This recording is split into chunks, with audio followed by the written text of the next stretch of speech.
Welcome back to another video, and today I'll be discussing my favorite moody eyeshadow palettes. Welcome back, and today we are going to be discussing some of my eyeshadow palettes again because that is something that I do like to talk about a lot in my channel.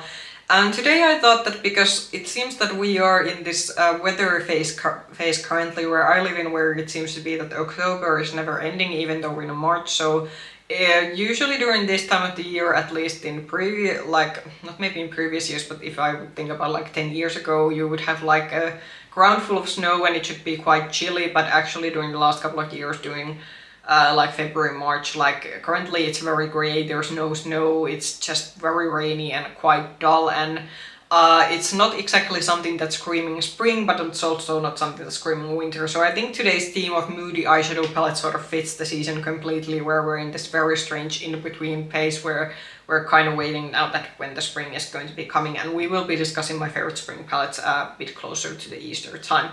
So within these eyeshadow palettes, I do have only one high-end palette, and the rest of these are like indie palettes. Indie brands do these sort of moody eyeshadow palettes quite well, and I think before going to the palettes, like what moody means to me, it means like anything between grungy, earthy to maybe even something like maybe like goth going, like meaning that there's like a bit of like deeper black colors and gray colors in the palette. So that is how I define moody. This is of course like a very subjective opinion, so a moody eyeshadow palette could mean different thing to you than for me, but I wanted to show some of like my moody eyeshadow palette favorites from my collection, and of course in the comments I'm always happy to hear what are your sort of favorite moody eyeshadow palettes that you have in your collection. So considering that my particular eyeshadow taste leans more towards neutral palettes or then some more like brighter colorful palettes, I do think I do have a decent amount of moody palettes, so I clearly do have a moody streak within my eyeshadow preferences. So the only high-end one that we have for this video is this one. So this is the ABH Fall Romance palette. And I do think you can kind of get the idea why I would put this in this kind of video, because this is truly like, first of all, think I already discussed, because I do have a review video of this in my channel. It's one of my older videos. It's not the best of the like review videos that I've done on my channel, but I think there should be like one in my channel up. But this goes very deep, so that's the first already why this goes to moody category. You don't get a lot of light looks with this one. The only sort of lighter matte here is, I think it's the brown over on this side, but otherwise this goes very deep. And a second reason why I would categorize this as one of my moody favorite palette is that all of these shades are very earthy tone, like earthy leaning shades. They're like you get like bit of color, but it's this very like earthy kind of color, and generally what you are gonna get, as I said, are very deep looks. Is this like how like the best quality ABH has come out with? I actually do like this formula. I think it's quite decent, but I do think that the Spice palette, for example, which is one of the 9 pans that she launched during last year, there's definitely an improvement. But I do think that the looks that I have come out with this one are still very nice, but they are definitely more like, I'd say, very like deep and moody looks that you get with this one. Then let's get to the indie palette. So first one is from a brand that I am in a bit of a break from for certain reasons, but I have bought this palette from them like long time ago, so that's why I'm still gonna feature it. So I think if you're looking for like a moody palette from Enslaverian, I do think the Harvest Moon is a very good example of that one. So this was their like Halloween palette, I think already a few years ago. And if you're looking for a very grungy, deep palette from a sort of indie brand, this is definitely gonna fill in your boxes. My critique for this one and why this actually fits this kind of video quite well is that the mattes in this one especially are all these sort of mid-tone deep. They aren't deep, but they're like super deep, but they aren't also very light, and they are very on the same like tone, so you don't get a lot of tone variation with this one. And then combined with these shimmers, you are more or less gonna get quite a more grungy look with this one. The duochromes and multichromes that this has, they are very beautiful, and the shades all together, like the shade quality, I think Enslaverian does it very well. But if you're looking for a good like moody indie eyeshadow palette, or you have gotten this before, then this could be a very good palette to create that kind of looks with, because this again you are most likely gonna get very like deep going looks with this one. Then I think what goes to the very like deep side, almost to maybe more like the gothic side of things. So this is the Chalky palette from Glamlight. This has the image that changes when you sort of switch it out. And if you like your very like almost black gray leaning looks, then I think this is like you can't really beat this one. Have always said that I especially like Glamlight's qualities, that even though this again has very deep going shades in it, these are the more sort of buildable and workable formula, meaning that you don't, because with some indie brands you get quite a lot of like punch and pigment immediately, so this formula does give you a bit of leeway in it. The shimmers in this one are really beautiful. They aren't the sparkliest that Glamlight has done. They have done palettes after this one that have a bit of better shimmer formula, but it is still a very nice formula. And if you're especially looking, if your moody palettes means for you very deep black gray leaning palettes, I do think this is a very good option. Then we have a couple of palettes from Oden's Eye, and I think these go maybe more to the like, how should I say, more maybe to the mid-tone category of moody. So first one, this is the Gem and Stone palette, and this again, I think why it's a more of a moodier palette is that because it has the more sort of earthy tones in this one.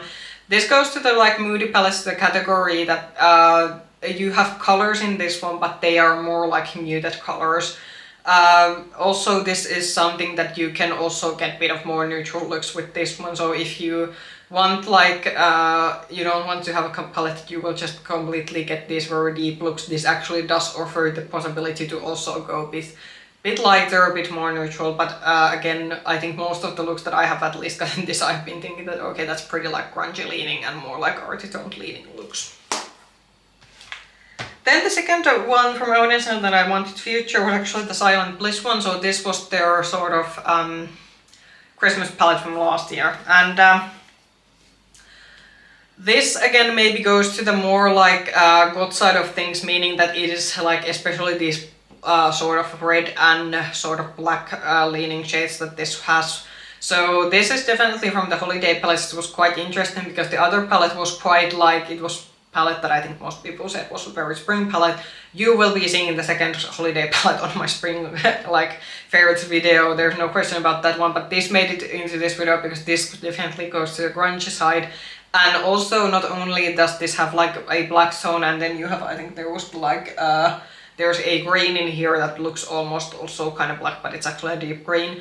But also the red shades that this has, because usually if you think about Christmas you think about bright reds, but actually the reds in this one, they also go kind of deep. So again, if you've been thinking about like moody palettes, I do think this goes to also being to the more like moody side, because actually when I noticed when I use this more and more is that a lot of the looks are gonna end up being pretty deep leaning.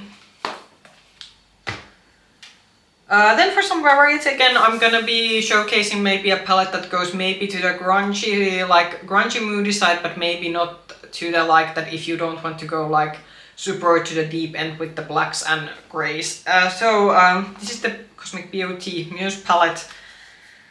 And this goes to the category of things that I'd say that it is a bit of a moody grungy palette, but it is more definitely on the like lighter side of things.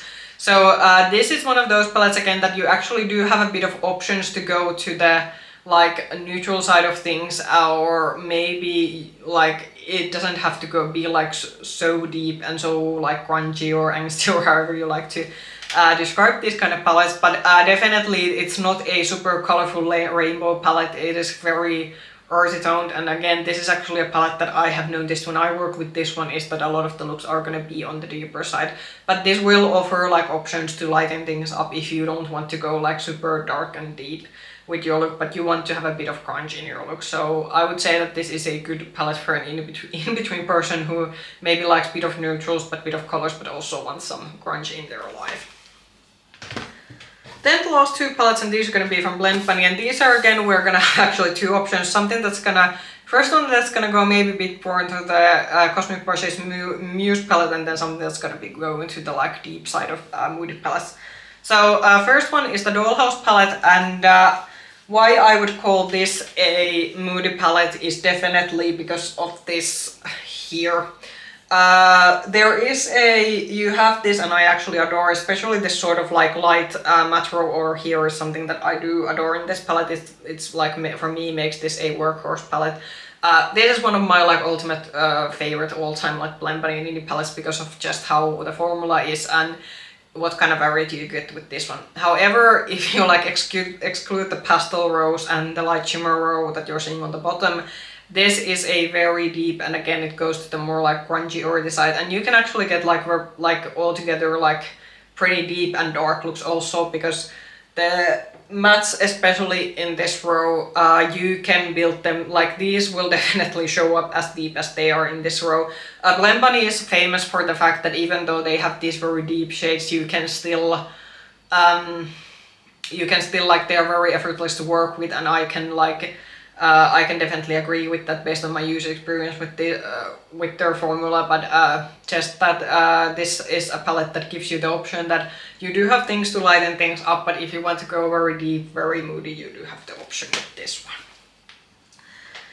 Then the palette that I think that you don't need anything to lighten up, and I do think this kind of fits the theme of moody eyeshadow palettes, that's why I think it's a good finisher. So the second Blend Bunny palette that I wanted to feature in this video was the Longing palette, and I do think that like a palette named Longing already kind of gives already that, yeah, that's quite of a mood that you're on if longing is the emotion that you're thinking. So unlike with the Dollhouse palette, at least when I was using this, and I did discuss this on my review video, that I had a bit of an issue with this one, that even though it does have the lighter shades, but even the mid-tone looking shades in this one, for me, this went very deep very quickly.